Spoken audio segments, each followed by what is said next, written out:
Kami melakukan kajian yang di situ kalau mau berbicara tentang hak dasar buruh itu semua dilanggar. Upahnya itu tidak sampai 50% dari UMK. Dan yang paling buruk dari itu semua adalah tentu pada kualitas hidupnya kemudian akan berdampak kalau upahnya saja tidak layak. Kawan-kawan ini berada pada posisi tawar yang lemah. Bahkan kawan yang hadir di sini sadar dengan haknya, mau berserikat, mencatatkan hari ini, besok keluar, besok di PHK. Ini adalah potret ya. Itu adalah ya union busting selain pelanggaran upah yang lain. Kami menemukan akar masalahnya itu adalah ketika kawan-kawan yang harusnya bekerja di sektor yang formal itu diinformalkan oleh perusahaan menjadi pekerja harian. Singkat kata ya, ini adalah PR besar sebenarnya bagi kita semua. Bagaimana negara benar-benar hadir, apalagi itu di-highlight di desain work itu tujuan pertama di bukan tujuan ya, tapi juga menjadi capaian tentang kualitas sumber daya manusia. Ya apa yang kemudian bisa kita kerjakan bersama. Karena selama ini yang menentukan itu adalah asosiasi perusahaan. Nah, tentu saja kan ya suka-suka mereka dong, ini mau tak bikin tetap baik, saya anggap harian kan. Sebagai informasi, kalau sektor garment, tekstil, alas kaki, dan lain-lainnya itu angka serikat buruhnya bisa dicatat banyak gitu kan. Sedangkan di industri pangan laut itu persentasenya paling kecil. Karena memang kawan-kawan tuh takut sekali berserikat. Beliau-beliau ini adalah kawan-kawan muda yang sebenarnya sangat resah dengan kondisi kerjanya, bersemangat belajar hukum perburuhan, bersemangat mendirikan serikat, dan kemudian diberhentikan tentu konkret. Ada yang didatangi ke rumah-rumah dikasih pilihan, kamu mau berserikat atau kerja. Ya, bisa saya simpulkan bahwa persoalan pertama adalah ketidakjelasan hubungan kerja. Bisa dipastikan bahwa mereka sebenarnya tidak ada kejadian kerja. Yang kedua soal upah yang bisa memastikan 99% pekerja Banyuwangi sedang berkaitan di bawah UMK. Saya bisa memastikan di bawah UMK. Iya, ada 50% dari UMK. Enggak, maksudnya 99,5% itu pasti bekerja dengan upah di bawah UMK. Cuma 40.000 sampai 50.000 Bapak per hari. Halo, selamat sore Bokta. Saya di sini dengan beberapa kawan-kawan serikat pekerja, serikat buruh, dan dihadiri juga kawan-kawan dari media ya.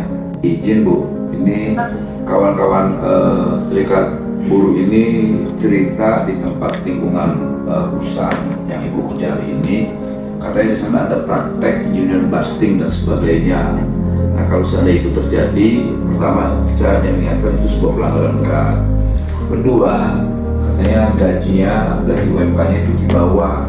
Nah, kalau itu terjadi, ya kami akan melakukan tindak pidana. Dan ketiga, tidak lama lagi saya akan melakukan sidang ke sana. Tolong selesaikan persoalan Omnibus Law atas gaji yang di bawah UMK, diselesaikan. Kalau tidak, saya sidang. Karena saya, ini negara hari ini bukan sedang ingin memeras, bukan sedang ingin menghambat usaha dan bisnis, bukan itu.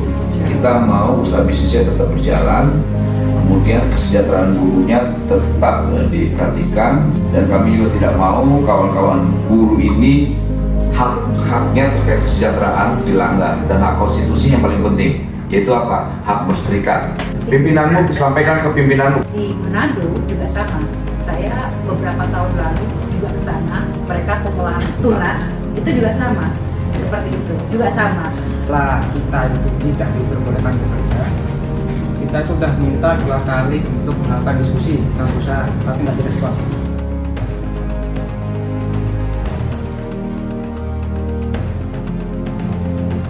Terima kasih, hari ini kita bersama dengan kawan-kawan pekerja buruh makanan olahan laut, dan kemudian di sini ada beberapa kawan-kawan NGO, juga ada akademisi yang concern terhadap para pekerja makanan laut. Hari ini juga mereka juga menyampaikan bahwa di industri mereka ada sebuah resistensi terhadap yang namanya organisasi perburuhan. Kita ketahui bahwa berserikat, berorganisasi adalah hak yang dilindungi oleh konstitusi di wilayah hukum Indonesia. Sekali lagi, perusahaan-perusahaan yang melakukan tindakan-tindakan yang resisten atau anti terhadap serikat atau namanya union busting itu jelas melanggar hukum. Jadi sekali lagi saya ingatkan pelaku usaha dan juga perusahaan yang melakukan praktek ini, kita akan melakukan sidang. Kami sedang tidak menghalangi bisnisnya, kami juga tidak menghambat bisnisnya. Tapi hak konstitusi itu nggak boleh dilanggar, pertama. Kedua, hak untuk mendapatkan kesejahteraan juga boleh dilanggar. Jangan gara-gara ingin berserikat kemudian mereka diajak untuk di PHK. Kita akan sidak dan akan kita tindak. Harapannya buruh semua bisa sejahtera dengan berserikat. Terima kasih banyak Pak Ya. Wamen.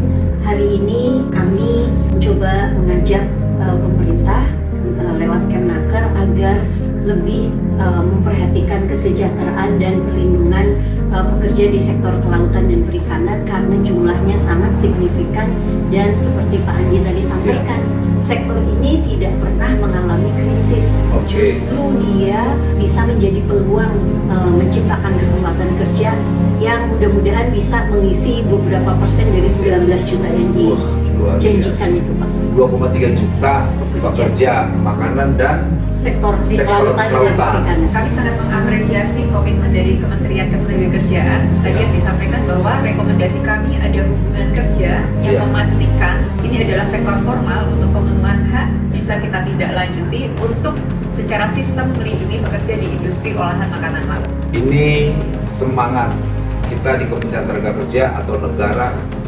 manfaatkanlah untuk terkait kesejahteraan dan keberpihakan, karena kita yakin sekali pemerintah Prabowo Gibran selalu garis tegasnya adalah soal kesejahteraan rakyat dan keberpihakan. Terima kasih. Saya Immanuel Ebenezer, Wakil Menteri Tenagakerja Republik Indonesia. Indonesia Terang bersama Prabowo.